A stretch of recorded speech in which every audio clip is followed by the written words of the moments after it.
What's up, guys? Today, we're going all the way back and all the way down. Giggity. Down under, that is. We'll be talking about some drunken mutineers off the coast of Australia while slamming down some drunken Aussie burgers. You guys know the drill. Let's slam back these shots and get to it, huh? Ugh.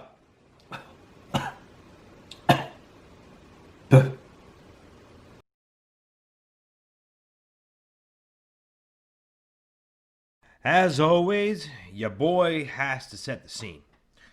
The ship we're talking about is the Batavia, which was commissioned 27 October 1628. It was a brand spanking new and ready to get us sailing. So it left on its maiden voyage under the watchful command of Francisco Pelseert. You know that's going to be on the screen. From the Netherlands to the Dutch East Indies. For those that don't know, the Dutch East Indies was a group of islands made up of what is now Java and Maluku, off the, kind of in and around Australia. As the Dutch East Indies, and more importantly, the Dutch East India Trading Company would grow, more islands would be incorporated into its sphere of influence. The crew of the Batavia was a close-knit family, with crew members that had sailed together before. Two of the crew who had sailed together previously was the commander, Pelseer, and his second-in-command, oh god, that's on the screen too, Arian Jacobs. Screen. They had, of course, a rosy past, free of any issues that would cause drama on this voyage. Alright, come on, guys. How long you been watching the channel? You already know the drill. On a past voyage, Pelseer, who was more senior than old Jakey Boy, had yelled at him in public. Jakey Boy, who was a mature, even-headed guy, definitely did not hold a grudge, and definitely would not hold a grudge on this trip. Nope, not at all.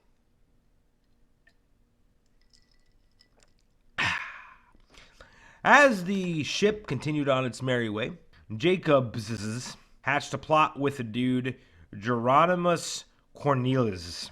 Okay, all of these names, I think most of these names are Dutch.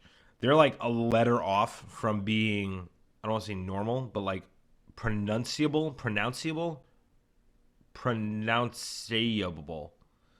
able for me to pronounce. There we go with that. So forgive that lack of pronunciation. You all know how I am with names. Let's just keep rolling. Geronimus Cornelius, who was a bankrupt apothecary running from his debts. Apothecary. You know, we talking like medieval times. The plot was to have a nice time, drink some grog, enjoy the nice sea weather, maybe wear a sweater. Who knows, right? No.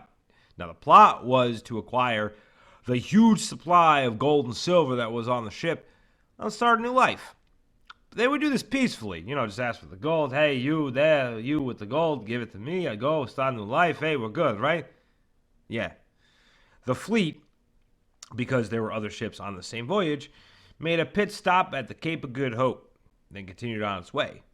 Jacobs, who was the skipper, red driver, steered the Batavia off course, away from the rest of the fleet, who were like deuces and kept on going.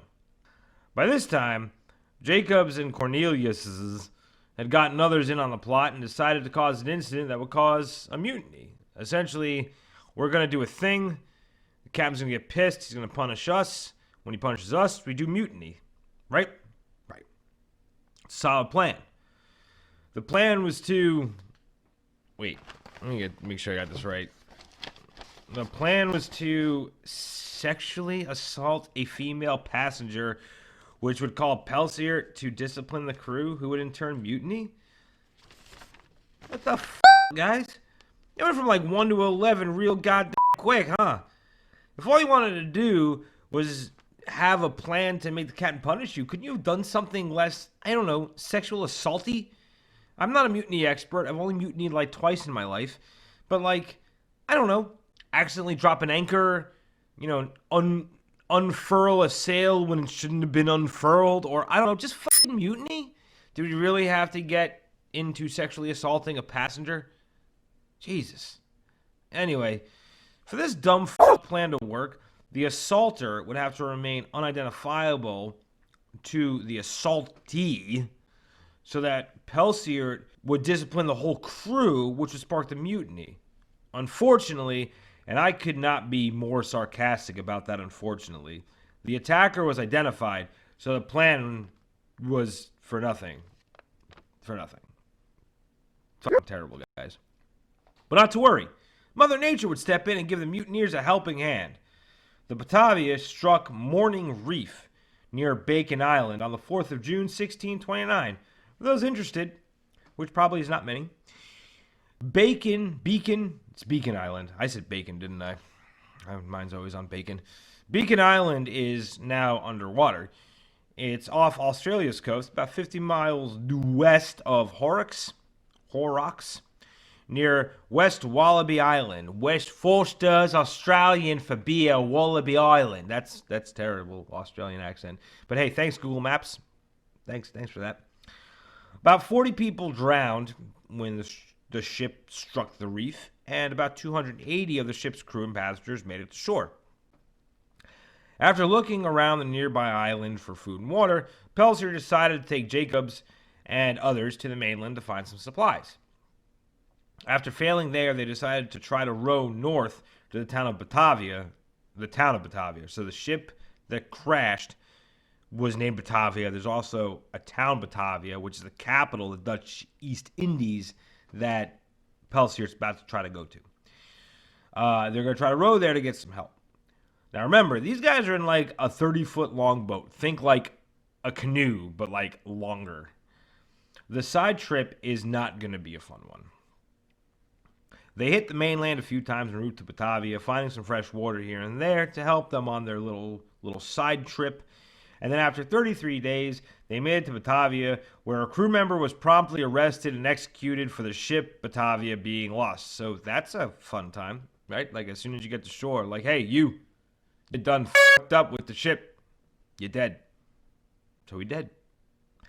The Governor General, I'm a butcher this one too, Jan Pieterszoon Cohen, gave Pelsier the ship, and they returned to the survivors to rescue them and try to salvage the supplies from the sunk Batavia. When they returned, they found everyone living in harmony, with no deaths or anything of the sort. Bullshit. All hell had broken loose. Murders, backstabbing, and just f***ing insanity. Cornelius, who was Jacob's partner in the failed mutiny, had survived the wreck. When he made it to shore, he was elected to lead the survivors while Pelsier went to Batavia to try to save them. Cornelius immediately decided to hijack any passing ship to continue his running from debt thing, and said that he was going to start a new kingdom with all the money from the shipwreck. So, let me get the money, we're going to hijack some ships, and I'm going to start a new kingdom, the kingdom of Cornelius's. To do this, he needed to get more people on his side. To get more people on his side, he decided to do the best thing ever. Kill his potential rivals. All right, then. So he had all the food and weapons placed under his control, which is always a good sign. And then he told the soldiers that had been with the ship, which they were with the ship to guard against pirates or, this kind of thing. He told them to go to a nearby island in search for food and water. So they made for West Wallaby Island, Forster's Australian for beer, West Wallaby Island, hoping that they would die in the process. Cornelius began to eliminate his potential troublemakers after the soldiers left. However, because he's a cowardly prick, he never murdered anyone himself. He would convince others to do killing instead. The only time he attempted to kill someone was the one time he tried to poison a baby and failed.